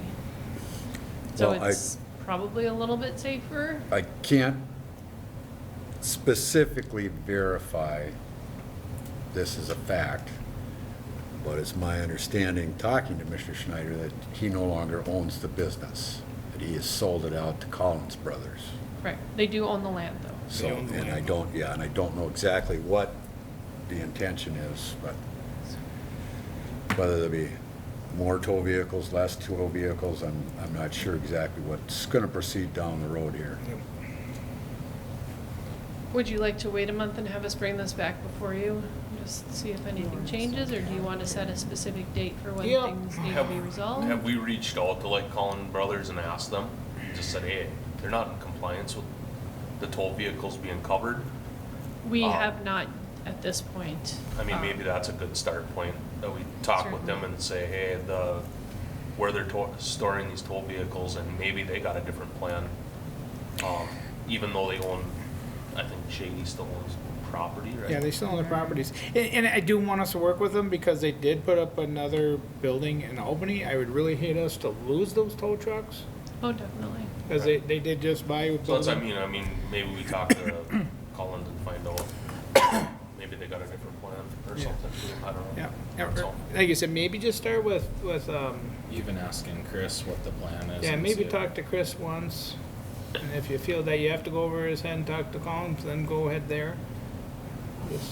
I just don't want to lose people either, so, but if they're storing Collins vehicles, I mean, then yeah. Something happened to those vehicles. Yeah. right. So, yeah, maybe bring it back in a month with Okay. More everything. information. Yeah, I don't leave. Perfect. Okay. Aristotle CUP violation. Arsato is another sort of ongoing issue that we've had. They had 2 CUPs in 2017, one for vehicle repair, one for vehicle sales. Those were combined and replaced by one amended CUP in 2018.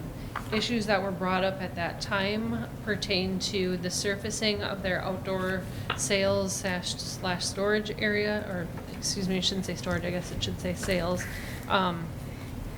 And they had put some crushed granite out, and that's not a surface that's approved. We do have some flexibility under the ordinance pertaining to outdoor sales areas in that it can be a durable surface approved equivalent, which is different from your general parking throughout the rest of the city for residential and commercial, which simply says durable surface, and then in parentheses behind it, it says asphalt, concrete, or pavers. So there's a little bit more flexibility to this. One option that was suggested was perhaps allowing them to do crushed asphalt.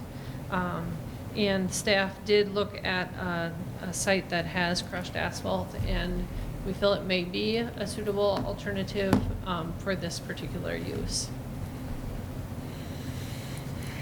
Does the council have any thoughts or opinions on this? Is that the only violation?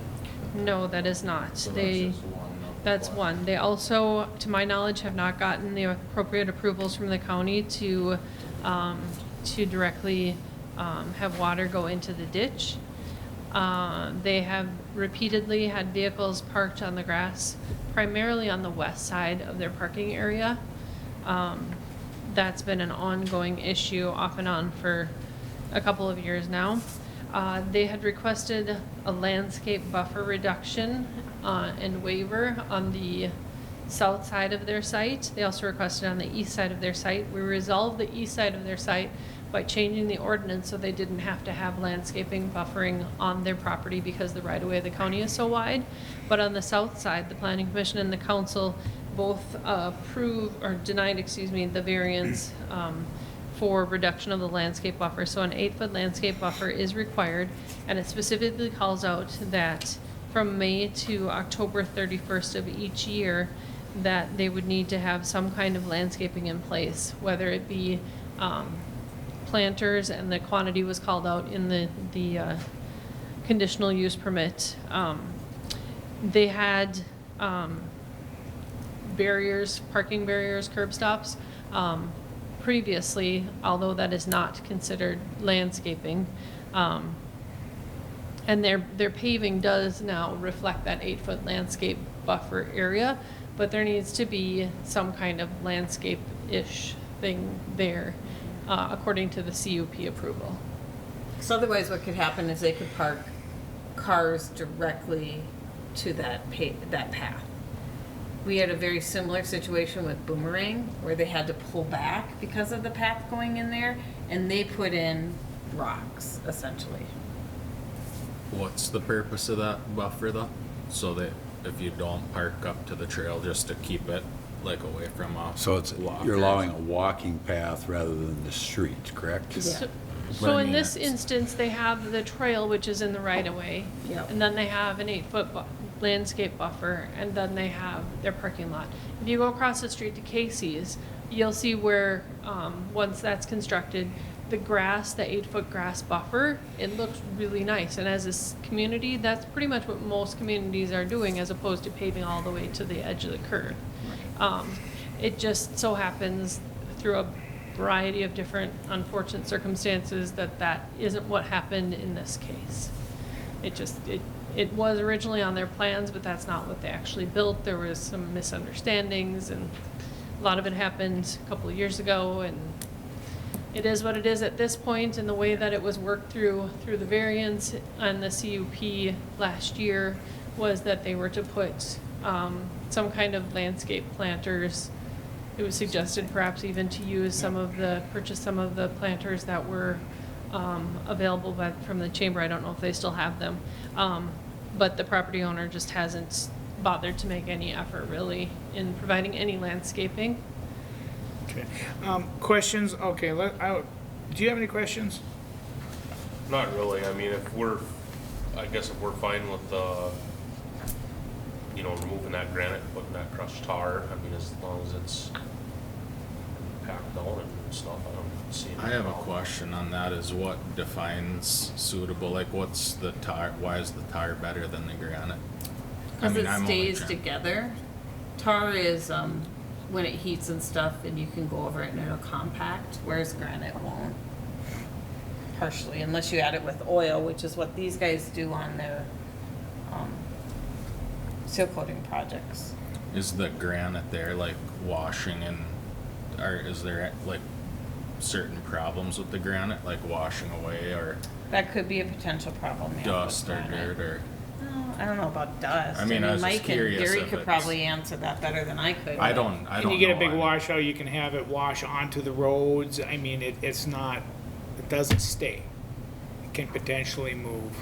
shooting rocks, granite chips out. Well, yeah, they're not just looking at this one in general, they're looking at everybody. Yeah, the whole city. Right, and that's fine. So- I was just, and I haven't talked or heard anything Yeah. really about this project. I was just trying to ask for knowledge base, like if it's, if they didn't put it in there initially because of the cost or, whatever their reason would Well, be. if you look at this whole thing from the beginning, I mean, the place had, when we had those straight line winds, the building basically blew down. The city helped out through TIF, right? And we gave them some help with really went above and beyond what we have done. And the one thing that I'm seeing is constantly trying to find ways to get away with stuff. We have to work together. I mean, we've done everything, Lisa, you've been doing everything you can to accommodate. Colleen, you've been helping out. Mike Bradhorse, I even went and visited. I mean, how much more can we give? I mean, it's getting to the point where, we want a business to survive, but if you're gonna keep shunning your nose up at the city, where does it stop? Right. I mean, I'm just at that point now where, I was even threatened that I'm gonna go, I'm gonna lift this building up and I'm gonna move it out of town. You're not that strong, Joe, No, but go on. No, that's what that's what the owner said. And it's like, we're doing a lot to help this business thrive, but there's nothing to help us out. I mean, we want to, look at safety, we want to look at the looks, we're not asking a lot. I mean, in all these CUPs, everything that we've done, he's initialed every one of them that said, yes, I will do this, yes, I will do this. When do we have to get to the point where you got to do it? It's thumb in the nose at our administrators, economic development. I mean, why do we all have jobs if we're not going to listen to the people who are trying to make the safety for the people? I'm just at the point where either you do it or let's just take it away. I'm done. I've had enough of this. Yep. And he has signed a notarized document saying that he agreed to these terms as part of the CUP. And I know, and I've seen all of them. And that's what's making me very frustrated on this. And I'm one most that I'm going to help every business out, but you've got to work with us too. So there, I did my ranting. Tony, do you have anything to say? I can't hear you.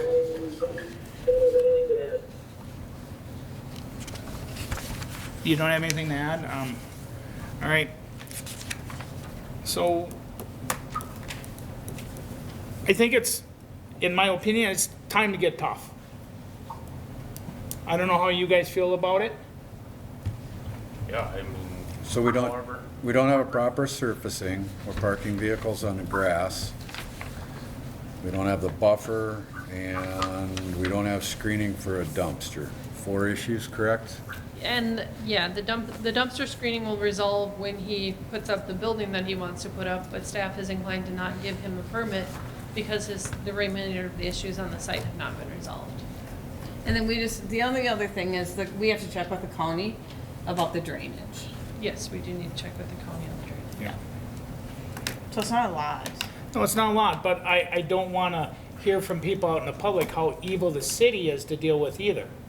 And it's not your fault because you're only doing your jobs. I get phone calls at home, and that's why I'm very moody about this, because I hear how bad all of us are that we're not working with the owner of this property. I am sick of hearing that. Because I think if you talk to anybody, Cornerstone, Genio, any of them, they're going to say we are wonderful to deal with. And I'm sick of hearing bad things about us. So I would make sure that that's well known too when whoever visits with him, get it done. Well, and it appears as though these issues were all agreed upon at some point in time by the property owner. And if it's a matter of not enough room for wherever they want to park, whatever, then the building should have been set back another 15, 20 feet. Or something on that, something on that order, if he wanted more room for the landscape barrier, that sort of thing. Yeah. So, yeah, I know what you're saying, Joe. When's enough enough? Yep. So are we all in consensus on how we all feel on this? Do you want us to begin the proceeding for the CUP? What I would do is I would tell him this is what's gonna happen. If you don't, do we give him till next month's meeting? It better be taken care of? Well, and what do we want to do with the granite? And, I mean, because obviously you can't take the granite off and put tar in a month. You can't do that, that's just not. Is But it, if you guys are okay with the Or are crush we by gonna 2 go with minutes. the crushed tar? is it chunked granite? Is it chunks or is it It fines? is pretty big chunks of granite. The only problem is if we allowed granite for, parking under an RV, because that's a situation like that. This is actually part of a commercial building that's in our C2 district, and so, it's a little bit different situation than if somebody's I gonna. think that's what made me question that, is if it's actually not suitable or if it's mainly to follow like a look and a whatever, like. It's partially to follow that, but it's also the suitability of it. You are right on Yeah, a. and I don't think on it's road. arguable that if both parties knew what the ask was and you signed something, so there's really nothing to argue there if you knew. Same with the parking by whatever that'd be on the south side, like, it seems like you wouldn't need to really landscape that, but if that's what was said was gonna be done or compares to things in the city, that's the hard part about Well, letting things go. Yes, but- and you can't compare it to El Portal, you can't compare it to Melrose One stuff. These were grandfathered businesses in from 50-plus years ago. And you look at Casey's, they're adhering to the new standards. I mean, that's just the way it is. I mean, that's why that parcel hasn't been built on since I-94 went in there. Right. And I You know, mean, that was for sale for 20 years. So, and that's why I don't want to not work with him, because I mean, he did make that section look good. correct. But But we went above and beyond. I agree, yep. Well, part of it is with the trail there now, that does help from a landscaping perspective, but now you've almost created a danger if you allow, not that there's really a danger, but you have cars going right up, and what if, somebody's going by on a bike or whatever, and they hit one of those cars, Scratch it. and then scratch a car, and, so it's also a protection for him as a business owner to put, it behooves him to put that there, because it's not only protecting the people on the trail, but it's protecting any of the vehicles that could be in that area. The projects that have the landscaping matching our current code include Casey's, Church of St. Mary, Dollar General, Cornerstone, Shaggy's, Melrose One Stop Car Wash, and basically all the recent applications to our knowledge. Yep. Okay. All right. Well, I'd So, be fine with the granite having to get, updated to the crushed tar, if that's what you guys said that you feel is. I would assume you could lay that right over the top to some extent, but. Might be able to. Is there, I know you mentioned by next month, like Justin said, that's almost impossible. Is Well- there, Well, the can we crushed tar do? thing, I think, is what I'm just saying. but let's make this serious discussion, and by next month, we should know if he hasn't done anything, then we know where we can take this to the next level. Okay. Or just try to make a list, doing them one by one, and if it takes several months, then. Like I said, we've had 3 years to do this. 3 years. Right, but I mean, you're still into the, everything in 30 days, there's a cost to it, so Yeah. if we wanna go with I mean, you're working with the business and it sounds like you have been. This is all before my time, Yes. so I'm only speaking on. And if you do need some education, I'm pretty sure that you talk to the people here, they'll help you with the That's process fine, too. I was just curious if there's, So Patty, do you have all this information Well, down? I'm just kind of wondering, so you're going to allow crushed tar for one of the two, One of the conditions, yeah. Myself, personally, I guess I'm fine with it. I mean, you okay, but it's, It's in the outdoor storage area, it's not in a parking lot. So can I suggest that he move forward with a plan for the crushed bituminous, that he have some kind of landscaping in place and an update on the remainder of the issues by the next meeting? And then at that point, you'll determine whether to schedule a hearing for removing his CUP or not at that meeting. Is that acceptable? Yes. And please let him know if we revoke this CUP, what's gonna happen. And I don't know if Scott has to be part of this, to know that this has clause on it. Okay? Are we good with that? Whatever you think, Lisa, you know, with So, that. okay, do you have a motion? Do we need a motion, or is this consensus? For a motion, I need something that everyone's. I'd say it should probably be consensus. Okay, you made a motion, do I have a second? I'll second it. Okay. All in favor, say aye. Aye. Opposed? Motion carried. Okay, we're on to E, Melrose, Community LLC, Rose Park Illegal House Moving Violations.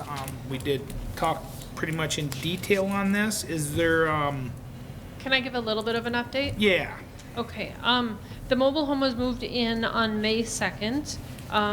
They were told at that time that they shouldn't have moved it in. They were told the month before that they, what the process was for getting a permit, and they chose as not to, as was also mentioned previously. So they did inquire. They They knew did what the inquire. procedure They was. fully and knew the boom, all of a rules. sudden, this And they, thing yes, appeared. and they chose to bring it in regardless. They brought it in, not unsurprisingly, at 4:45, and we just happened to notice that when it came in. And we've been working with them to try and figure out how to move forward. We've given them ample opportunity to provide ownership information, which was just provided about a week and a half ago. We have learned from the state that any seal that they may have, the state is going to revoke because they've physically taken structural members from the exterior walls and removed them. They've taken out almost all the windows and replaced them without permits. I went out just this afternoon. We posted a stop work order about 2 weeks ago, week and a half ago. And just since yesterday, when Colleen and I drove by and inspected it, they have installed doors, installed windows, and tied that paper over the portion where the wall was removed, and over the exposed windows on the backside. They were told by the state, we inquired with the stop work order what they could or could not do, and they were told by the state that they could put plastic over the windows to secure it, but that was all that they could do. They were to do nothing else further. I sent them an email giving them that information. They sent an email back saying, you don't have the authority to tell us that. You aren't a building official. I sent the message to the building official. He sent the same message back to them. They heard the message from the building official that they were not to do anything more. We had told them about a month and a half ago that, yes, just put the windows in, make it secure, and move on. But then in that email, which was a week or so ago, we told them, no, actually, we've posted a stop work order now. A stop work order means you cannot do any more work. And they chose to do more work. So we've been working with the state, and they're going to be giving violation notices to the tune of about $10,000 each, and they'll get about 3 or 4 of them, it sounds like. So that will hopefully prevent them from doing this in the future. We have also some enforcement that we need to do at the local level, citing state and county codes as well as our own. So the one option that we also have is we could actually send our police officer out there because they have violated the stop work order. So we could actually have those guys write them a misdemeanor charge. They could ticket them. And we would want to cite the state code, I believe. can you put police tape around it? I don't know that they're going to do anything more, because they've basically secured the site at this point. But nonetheless, they've secured it in such a way that they should have had permits for putting in windows. They should have had permits for putting in the door jamb in the door. You know, that work was done by a non-licensed contractor. It's not the person who owns the home, so that's another violation. They've got numerous violations that Any I would photographic evidence of this? we do. Okay. Yeah. think Yeah, I have a police tape would be 35-page report, if anyone chooses to see it, with photos and emails documenting the entire process. Yeah. All right. Okay. What can we do? What can we do with this? I would say you could direct the police to issue a misdemeanor for the stop work order violation, the working without a permit violation, and other appropriate violations. I don't think we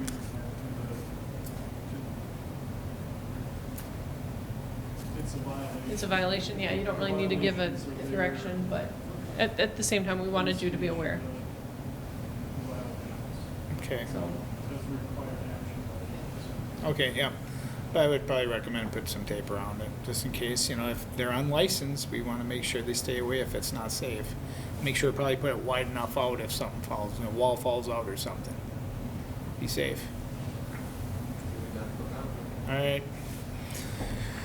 Okay, we're on to new business, social media policy. Yep, so the League of Minnesota City recommends that cities that are engaged in social media have a policy in place that discusses how information is conveyed, what can be posted, and any records retention.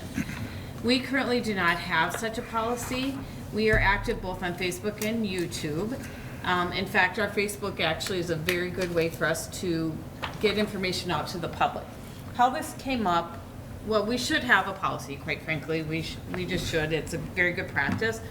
But what is happening is there is now a group of it, or maybe it's just one attorney, I don't know. But he's figured out a way to make money out of suing communities that they're violating the records retention policies because of their Facebook posts. So it's just a way for us to protect our information.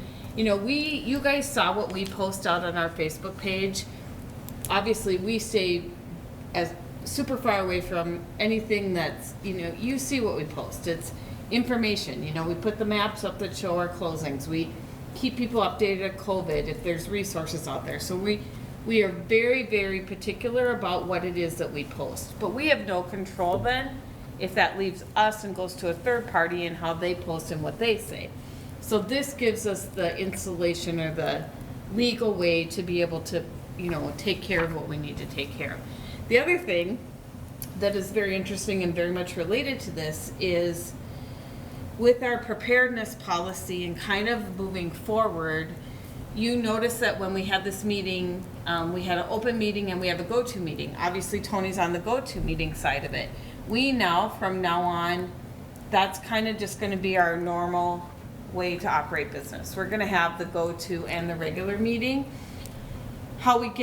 The other way that we can do that is we can actually stream our council meetings live. So Shallon could set it up that as we're sitting here talking, it would be Facebook Live or it would be YouTube Live. We kind of recommend Facebook because that gets to a lot more people, but then we're streaming those meetings. We provide the link, we say, we have a council meeting that's going on, it gets streamed live. Now, we didn't do it tonight because I said, number one, we don't have the policy in place, and I didn't know how the council was gonna feel about any of that, so I just, that's kind of what we have going on. So I definitely strongly recommend we adopt the social media policy. There is also, through the, a policy related to fire departments and EMS departments. But before I would recommend adoption of that, I would want to talk to both the fire and the ambulance department to bring them up to speed on what that policy needs to look like. But this is really just a protection that we should have. So there's kind of two things out there. Number one, I would like the council to consider adoption of the social media policy as presented in the packet. And number two, I would like a discussion about how you feel about streaming council meetings. So the first one is the adoption of the policy.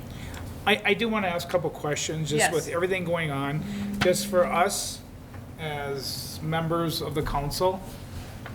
I see every one of us do watch what we say, and unless it gets very explicit, how far does this go, first and foremost? And then I look, I guess, at myself, but as a firefighter or, as an EMT, how far is the city gonna poke on this? Because of these volunteers, I understand being explicit, but I just don't want it to be a free-for-all that all of a sudden somebody says something that might be minor to one person, but it's maybe extreme to me. I don't want the ability to reprimand a firefighter or something because everybody still has a right to an opinion. I do want to make sure that this is careful. I don't want people to be reprimanded just saying, oh, that was stupid in the cities. You know, it's blunt, you know, it's broad. I just want it to be careful because people still have a right to opinion. It is still part of the Constitution. I'm smart enough not to say, you know, something. I just want it to be careful. Not that, you know, you looked at some, you know, people in St. Cloud who were just fired right like that. There was no recourse for action to even figure it out. That's the only concern that I have with all of this. If you're putting the name of the city in front of what you're doing, I understand more about it. But if it's something on their time, I'm just trying to look at the whole overview. Yep. So this policy is specifically related to us, the city. It doesn't have to do with what people in there. There's kind of two things that happen. So anybody that's under the employee of the city, whether it's a career job or a volunteer. Yep. This social media policy is, we have limited control. It's just positive information presence. It talks about current city projects and city business. For municipal purposes, the city's social media accounts will be used for incidental, non-vital communication, general information only. I don't know if I agree with the non-vital because to me it should be used for vital information, meaning that anything related to COVID needs to be posted on there. It is not the purpose of the city's social media accounts to be a medium for transactions of city business. In other words, it's not a way for us to exchange back and forth opinions or ideas about different things that are going on. The one exception is in the case of natural or man-made disasters, if there's something like that that comes up, or in the case of COVID where we have to get the information out to the people. It's just positive, informative social media presence by the city, efficient, ethical, and lawful manner.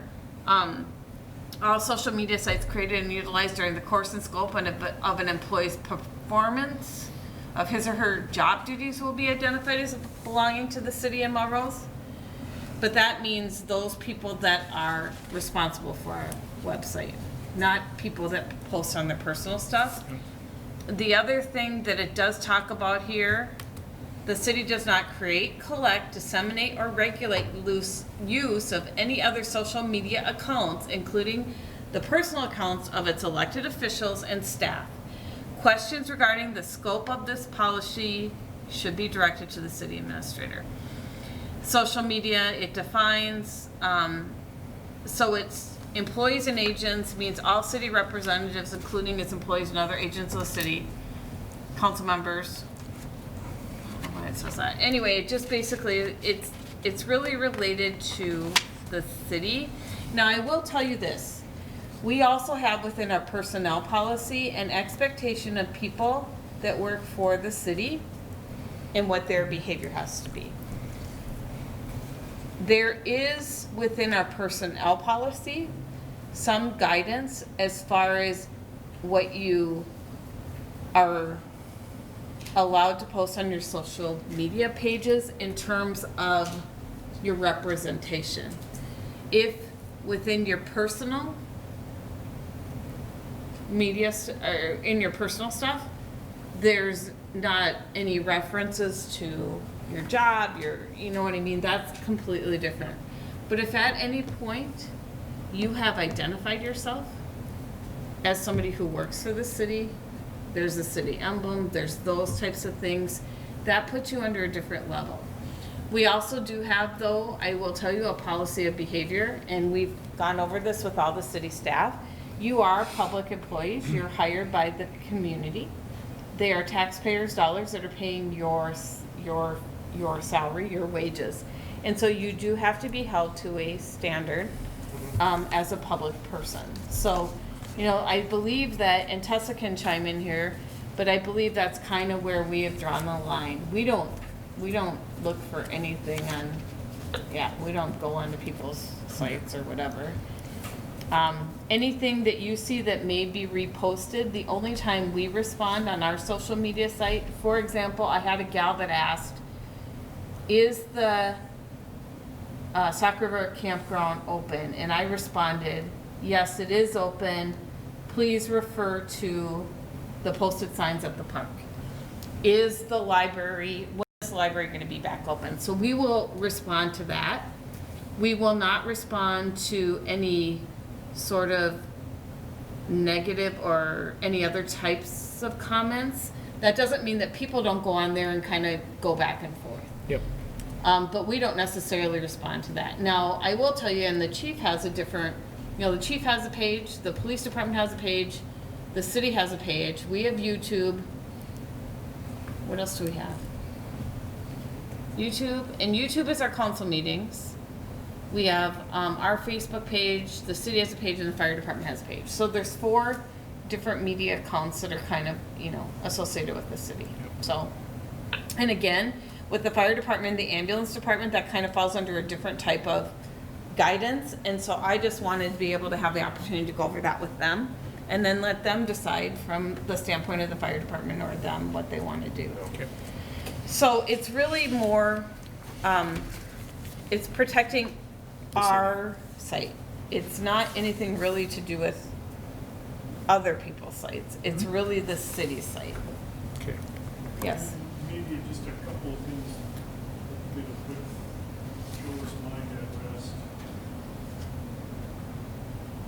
We're talking about the city sites, and so you're worrying about, people being punished. I think the point of this policy is to try to get a handle on what goes on city sites. So I'm assuming if an employee is putting something on the city's on the city's Facebook page that misrepresents the city or the city's position, yeah, they would get reprimanded, and you would expect that. If they're out on their own personal Facebook page and they're not talking about any city stuff, it just maybe is something people find offensive, I don't think the city would be concerned. I think where an employee could get into trouble on their own personal page would be you're working at the city, you are, access to information that would be confidential. It's not something that you would Post details of a car accident, you put something in about a fire you were at. That's, on your personal site and you start publishing confidential information that is potentially maybe a data practice in violation and now the city's potentially liable for this employee's actions. Yeah, I would say, okay, you didn't do it on our website, you did it on yours, but You mentioned Melrose. You mentioned you're an employee. You mentioned this. I understand. That's and that's what I did say. I just want to make sure that if they talked about something they don't like or politically not about Melrose, politically something with the national. I just don't want someone to be able to take a cheap shot at this person and go after them. Just because someone else has a. Not saying, you know what I'm getting at, and that's just what I want to just make sure. But, and I think everybody's got to understand that that's still a fairly fine line that needs to be walked. Because just because you don't care for Donald Trump, that doesn't mean you can probably go blasting about what a terrible individual Donald Trump is without somehow folks figuring out that, hey, that's the city council member at Bunker Hill, the city council member in Melrose, he shouldn't be blabbing about the president. So, folks have to use common sense, because you can always, especially in this area, in a small area, folks are going to figure out who you are and where, what you do and what you work with, and there is that standard.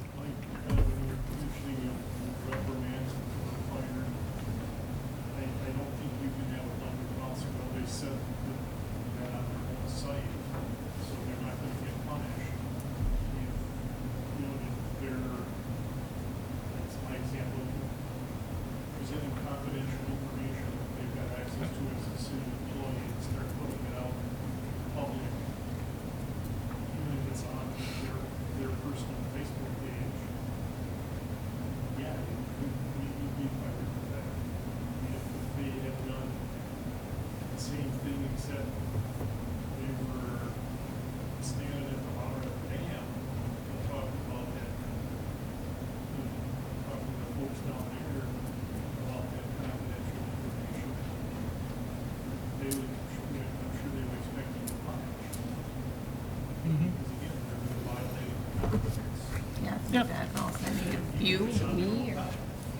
not me. It would never happen. Yeah, no, I want to just make sure that some people,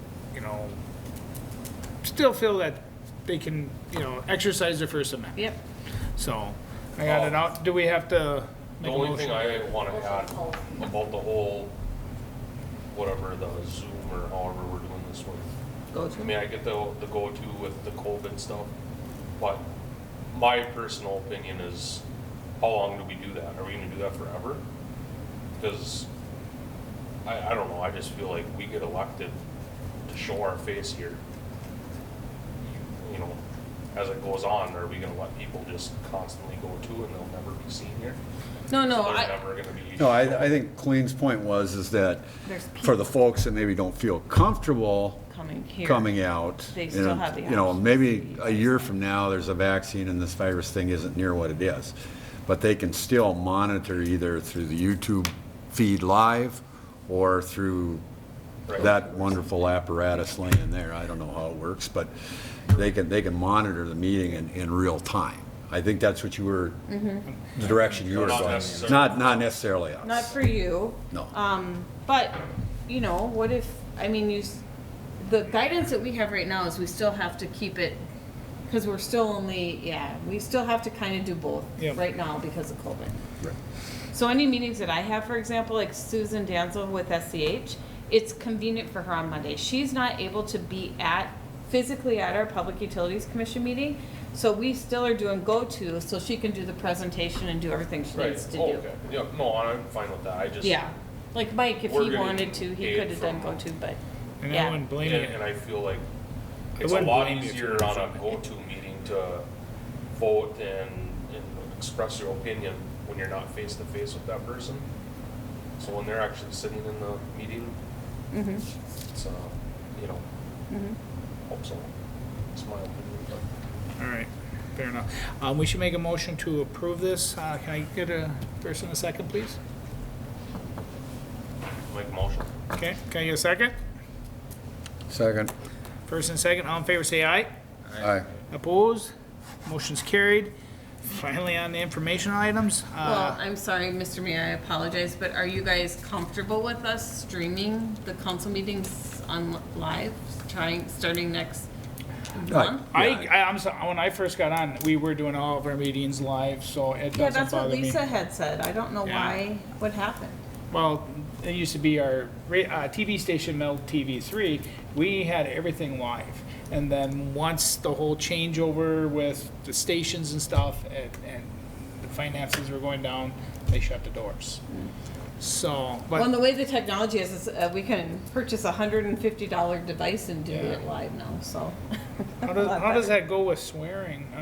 We don't get in trouble for it. That's why I got shut down before, the guy with the beeper button. Yeah, he was the expensive part of it. Yeah, no doubt. No, I'm fine with that too. I don't know about you guys, but I think it's fair that people see it. I know I've had, when I was still on Mel TV, people did call me after the meeting and say, hey, you did this or you did that.